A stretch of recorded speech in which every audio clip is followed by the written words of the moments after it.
As you can see that we ended the year, at this point in time, this was actually a preliminary projection done around February, so the numbers have been shifting a little bit as we've been still closing for the year.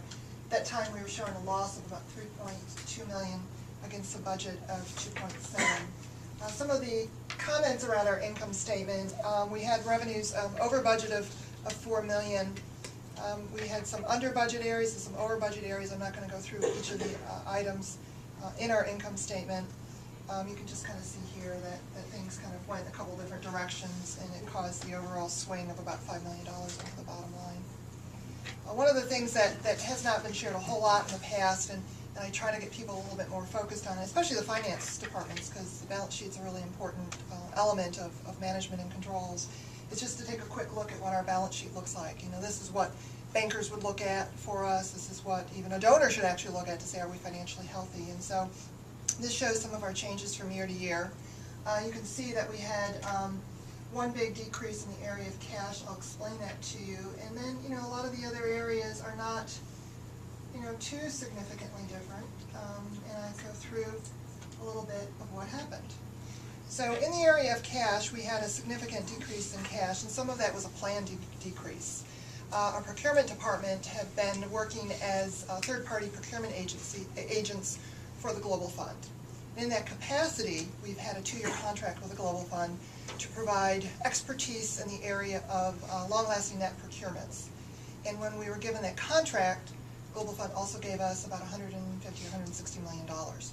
So that was to be spent on procuring nets for people other than us.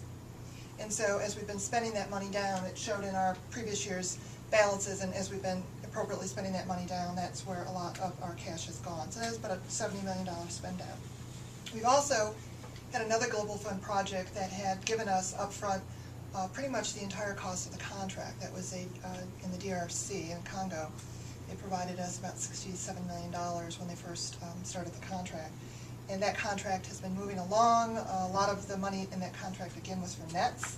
Those nets have been purchased. Those nets have been delivered into country. We're just trying to get them distributed by charity over here. And we're working on that part. But that is a lot of the spend out of the cash as well. So those are the two biggest things. I'm not going to go through the rest of the details. Moving on to 2011. Again, I thought I'd just give you a quick picture of what the budget looks like for 2011. Again, I'm just going to kind of focus on the big ticket here. The bottom line in terms of the total revenue is a slight decrease. And I think earlier this year there was probably a note that came out from Carl after we completed our budget exercise that spoke a little bit about, for the first time in many years, we're actually seeing a slight decline in our revenue. And this has primarily to do with the amount of nets that we've been buying. It's a big driver to our revenue. We had huge campaigns for 2010 and somewhat lesser campaigns in 2011, and that's bringing down that revenue base a bit. And I think here it just talks, and again, I'm not going to go through all of this. This is actually, I took some of these shows from the board meeting, so you're getting the benefit of what we shared with the board, and I spent a little bit more time on it with the board, but you can read through it. A big portion of our budget every year is our commodities. You can see that our commodities are $159 million expected in 2011. And when we go through and do our budget, we don't always know what all of our revenues are going to be.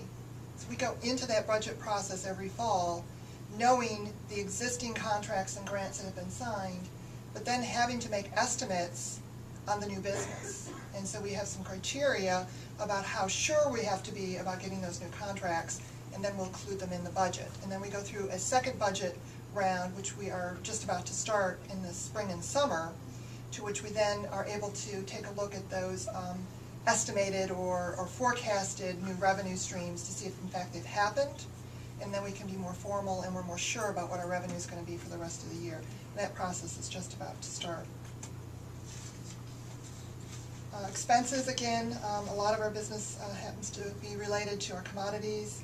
In this case, we also see in 2011 an increase in our subaward activities, and I think for the contracts department and all the work that you're doing and all the additional help and templates and training that you're about to roll out, this is an extremely important area for our business and for our organizations to be able to manage appropriately our subawards.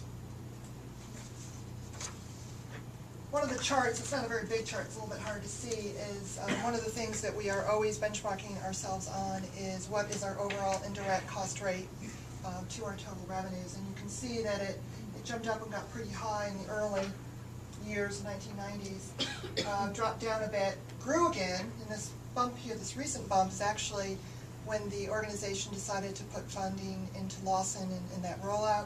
As you can see, it's been coming down. We've got a little bit of an increase coming into 2011. These are some of the rates that you can see. The indirect cost rate is going from 6 to 6.1%, and the changes in the fringe, the overhead rates, and the G&A. These are all important as we go into our contracts and negotiating with our donors. So what's driving our surplus? One of the things that I like to explain to the organization is, where does our money come from?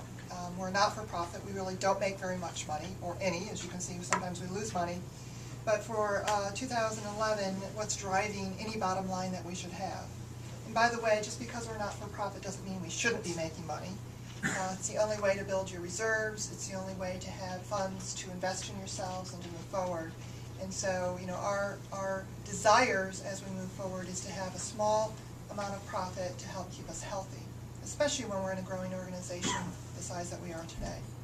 So really what's driving most of our bottom line, thank you again to the procurement department. Their VPP program is generating some revenue. And in a lot of cases here you can see that our fees are a mix of our fees, our income fees, as well as our procurement fees. We also have some unrestricted spend, things that our donors are not paying us for and that we are providing for within our surplus. You can see we've got some local tax liabilities. A few of you might be involved in that, where we have expats overseas.